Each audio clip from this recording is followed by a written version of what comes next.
뉴스 읽어드립니다. 오늘의 뉴스를 10분 만에 정리해드립니다. 지난달 기준 LA 카운티 공공소셜서비스국에서 혜택을 받고 있는 한인은 총 3만 명이 넘는 것으로 집계됐습니다. LA 카운티 공공소셜서비스국은 메디켈과 캘프렛이 자택 간병 서비스, 현금 보조 프로그램, 제너럴리 리프, 그리고 캐럭스 등 카운티 내 저소득층 대상 정부 지원 프로그램들 가운데 하나 이상의 혜택을 받고 있는 한국어 사용자는 총 32,413명으로 집계됐다고 밝혔습니다. 이는 지난해인 2023년 10월 기준 33,935명과 비교해 약간 줄어든 수치지만 코로나19 팬데믹 사태 전인 2019년 10월의 31,131명보다는 4.1% 증가했습니다.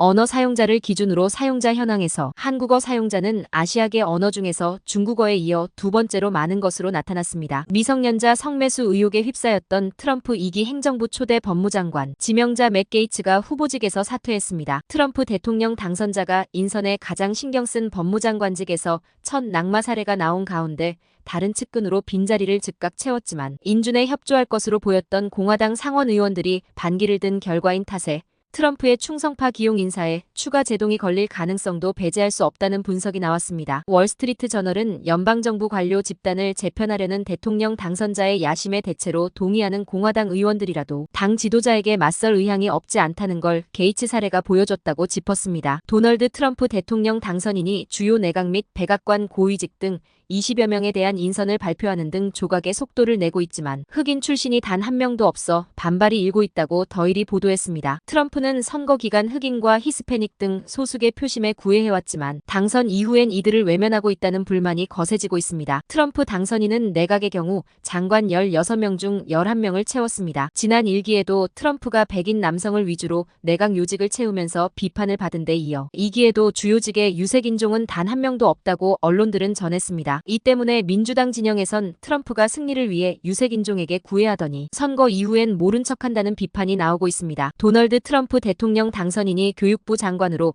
올해 76세인 전직 중소기업 청장이자 월드 레슬링 엔터테인먼트 공동 설립자 린다 맥맨을 트럼프 정권 인수위원회 공동위원장을 지명한 가운데 그녀가 딸과 서로 뺨을 때리는 과거 영상이 다시금 화제가 되고 있습니다. 맥맨 부부는 레슬링 엔터테인먼트 흥행을 위해 이른바 막장 시나리오를 자주 연출해 구설이 끊이지 않았습니다. 맥맨 장관이 지명되자 소셜미디어에서는 그녀의 과거 영상이 빠르게 공유됐습니다. 영상에선 맥맨이 딸과 다투다 못해 딸의 뺨을 때린다. 또 다른 장면에서는 반대로 딸이 엄마에게 거친 욕설을 내뱉고 뺨을 때린다. 이어진 다른 장면에서 맥맨은 아들 뺨을 때린다. 그러자 아들과 함께 있던 여성이 달려들어 맥맨을 때리는 장면이 연출됐습니다. 중국에서 성전환을 원하는 트랜스젠더를 치료 가능한 정신병이라며 강제로 전기충격요법을 쓴 병원이 피해자인 트랜스젠더에게 손해배상을 해야 한다는 판결이 나왔습니다. 영국 언론 가디언은 중국 허베이성의 인민법원이 올해 28세 트랜스젠더 여성이 정신병원을 상대로 제기한 손해배상 소송에서 6만 위안, 한화 약 1,000만 원을 을 보상하라는 판결을 내렸다고 보도했습니다. 법적으로 남자로 태어난 링얼은 여성으로 성별을 정정했고 2021년 부모에게 커밍아웃했습니다. 부모는 링얼의 정신이 이상하다며 2022년 정신병원에 강제로 입원시켰고 병원에 97일간 입원하는 동안 동의 없이 강제로 7번의 전기충격요법을 받은 것으로 전해졌습니다. 피해 여성은 전기충격요법 때문에 만성심장질환을 얻게 됐다고 주장했고 인권을 침해당했다고 소송을 제기했습니다. 하루 8,000보를 걷고 그중 20분을 빠른 속도로 걸으면 모든 질병 예방에 효과적이라는 연구 결과가 나왔습니다. 일본 도쿄 도립건강장수의료센터 노아제어 연구팀은 20년에 걸쳐 추적 관찰한 연구 결과를 통해 걷기 황금 비율을 발견했습니다.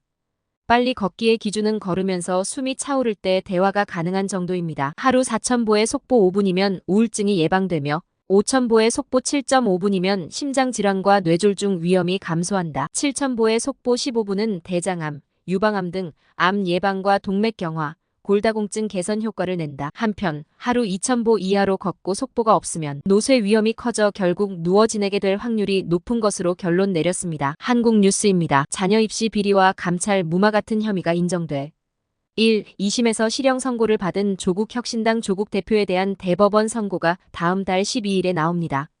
조 대표는 1, 2심에서 모두 8개 혐의가 유죄로 인정돼 징역 2년의 실형을 선고받았습니다. 2심 이후 10달 만에 최종 선고를 앞둔 조 대표는 선고 결과와 상관없이 본인의 길을 가겠다고 말했습니다. 1, 2심에서 확정된 사실관계를 놓고 법리만을 따지는 대법원에서 판단이 달라지지 않는다면 조 대표는 수감 생활을 하게 될 수도 있습니다. 이 경우 의원직을 잃게 되는 건 물론 7년간 피선거권을 제한받아 다음 대선에도 출마할 수 없게 됩니다. 우원식 국회의장이 이번 정기국회 안의 최혜병 순직 사건에 대해 진상을 규명해 재발 방지 대책을 세우라는 국민 요구에 국회가 응답해야 한다면서 정기국회 안의 국정조사 절차에 착수하겠다고 밝혔습니다.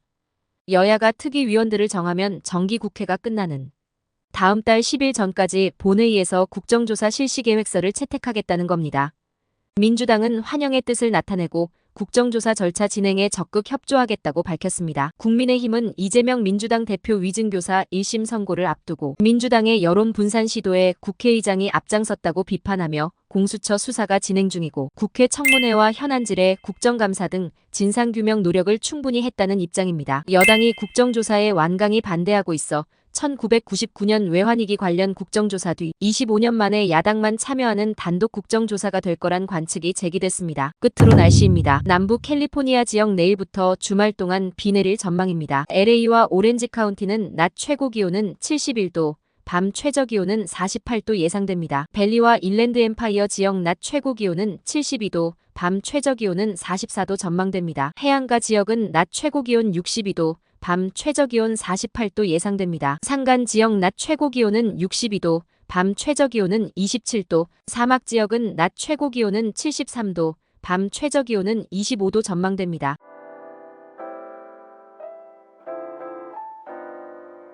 오늘의 뉴스 읽어드렸습니다.